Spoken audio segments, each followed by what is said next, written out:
Pues un nuevo ataque por parte de Estados Unidos, un momento de tensión en torno a Nigeria, pero un momento en el que hay que seguir mirando estas conversaciones de paz sobre Ucrania, con Zelensky hablando de este plan de 20 puntos y con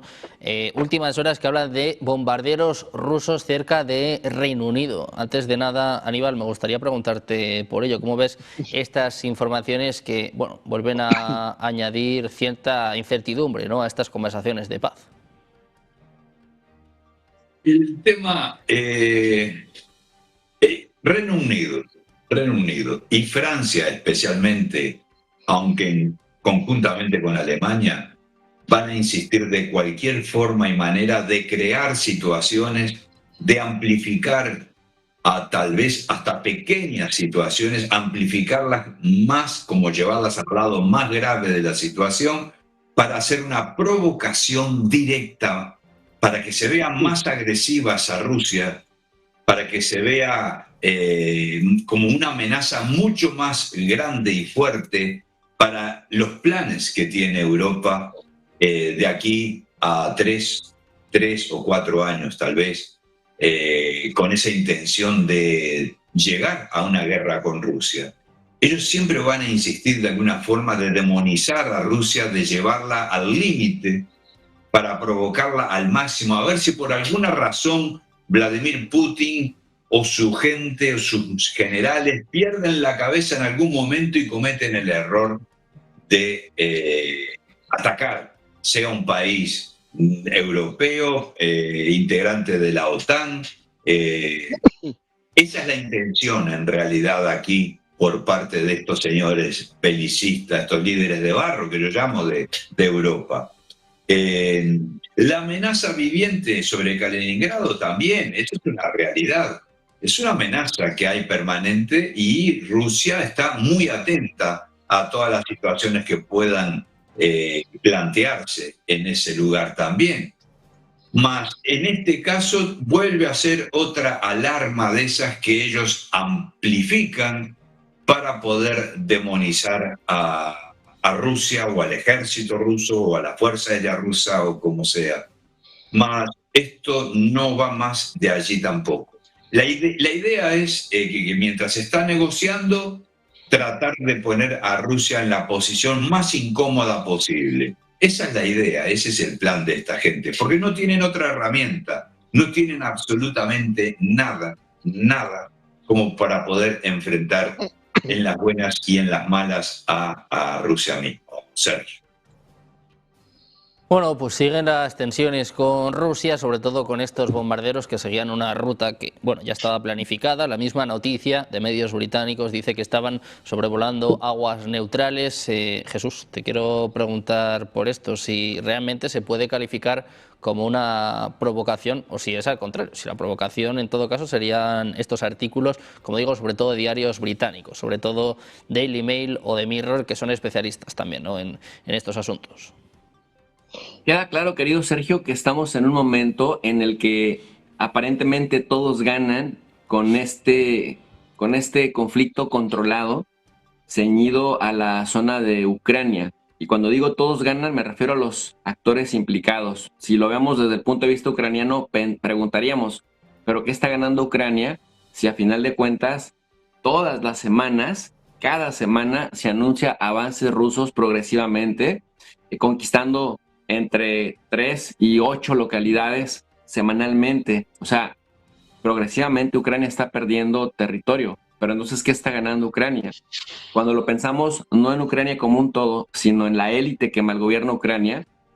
bueno, pues ya lo estamos viendo, ¿no? Un Valery Zaluzhny al que están preparando para sustituir a Zelensky en algún momento, que de acuerdo a los sondeos que hay en Ucrania, es, digamos, el personaje más cercano en popularidad a Zelensky. Y si en algún momento la élite británico-estadounidense considera que Zelensky ya no da más para los fines de mantener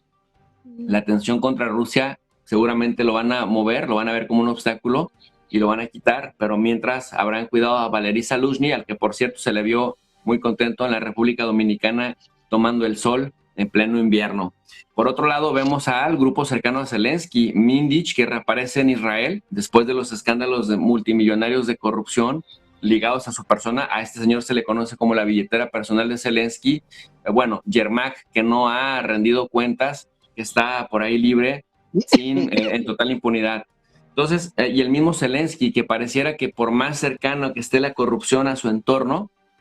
en términos de la cantidad de dinero que desaparece, el dinero que llega a Ucrania sin auditarse,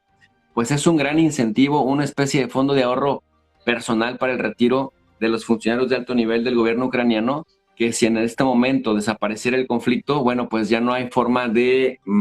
seguir teniendo acceso a esos recursos. Y si lo pensamos en términos del Estado, más allá del gobierno en turno, pues también la posibilidad de seguir pataleando para tener un acceso más allá de los fondos millonarios que le llegan a Ucrania, a la Unión Europea, y en algún momento ver la posibilidad de que sin entrar a la OTAN se cuenten con garantías de seguridad. Entonces, en ese sentido, eso es lo que está ganando el lado ucraniano. El lado ruso, bueno, el lado ruso está ganando territorio, está ganando también, decía Vladimir Putin recientemente en estos discursos que suele dar a la nación, que las tropas se entrenen, gran experiencia militar, experiencia real para un combate real. Recordáramos que hace unos días, unas semanas antes de terminar el año, Putin decía, con Ucrania tenemos una operación militar especial, quirúrgica, muy específica, concentrada en determinadas áreas, o ceñida a determinadas áreas, pero si hay una guerra contra Europa se actuaría diferente. Lo importante acá es la ganancia militar, la experiencia militar que se está teniendo. Y en el caso de Europa,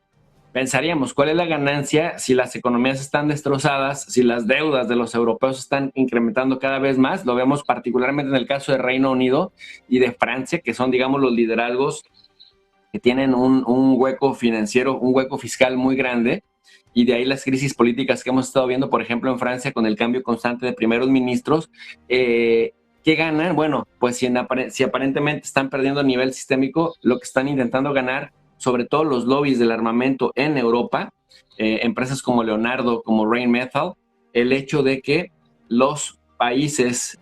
los gobiernos de los países actualmente estén empujando las agendas de gasto militar para llegar, digamos, a ese estimado que se acordó del 5% en el marco de la OTAN. Entonces, el hecho de que, por ejemplo,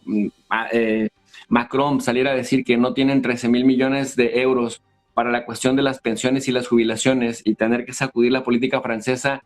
golpeando esos sectores, pero sí tiene 400,000 millones de euros para el tema de rearmar a las Fuerzas Armadas, bueno, eso nos habla de por dónde van los tiros. Y Estados Unidos, pues Estados Unidos feliz porque ya le sacó a través de Donald Trump a Ucrania lo que quería sacarle en términos de explotación de tierras raras, que vemos que es un patrón constante que sigue Donald Trump, y de explotación de minerales con una vulnerabilidad tremenda por parte de Ucrania en lo que siga. Y bueno, Estados Unidos, que inició esta guerra desde el año 2013 con el Euromaidán, y después con el tema de las sanciones a Rusia desde el año 2014, bueno, pues ahora resulta que Donald Trump sería el gran pacifista, y como se digamos, se anunciaba de manera anticipada, no había forma de que Ucrania ganara, pero Estados Unidos no iba a quedar del lado perdedor. Si con Biden de pronto no había claridad de por dónde se iría, bueno, pues ahora con Trump ya sacamos lo que queríamos tanto a Europa, inversiones, gasto militar, a Ucrania le sacamos un acuerdo de minerales, bueno, pues ahora no quedaríamos del lado de los perdedores, sino por el contrario, del lado de los que quedan mejor parados para el siguiente round, Sergio. Bueno, pues una situación complicada en torno a Ucrania, con estas conversaciones de paz, como nos está explicando bien Jesús, ganadores por todos lados, y bueno, sobre todo con estas tensiones, ¿no?, entre Rusia y la OTAN, que siguen en pie, sobre todo con esta última hora, ¿no?, estos bombarderos nucleares rusos que al parecer habrían pasado cerca de Reino Unido. Marcelo, te quiero preguntar a ti también por esto, si crees que esto es cierto, y si es así, ¿cómo puede afectar también a las conversaciones de paz? Bueno, yo creo que lo que le pasa acá es que Europa ha hecho una mala apuesta. Indudablemente los europeos creyeron que aliándose con los Estados Unidos iban a ser parte de ese mundo hegemónico anglosajón que ha controlado las últimas décadas el mundo. Lamentablemente para ellos, bueno, se han encontrado con una resistencia rusa tal vez inesperada. Rusia se preparó para esta situación, tiene capacidades de producción tanto de munición como de equipos militares con tasas muy superiores a las de todo Occidente en su conjunto, y eso le ha dado una tranquilidad para plantear una guerra de desgaste que está consumiendo poco a poco los recursos de la OTAN. Dentro de este marco, la idea de prescindir de las materias primas rusas, sobre todo del gas, ha llevado a Europa a una situación límite, y esto ha llevado a un proceso hoy de una economía que intenta transformarse en una economía de guerra, que significa, tiene aparejado un deterioro, una caída del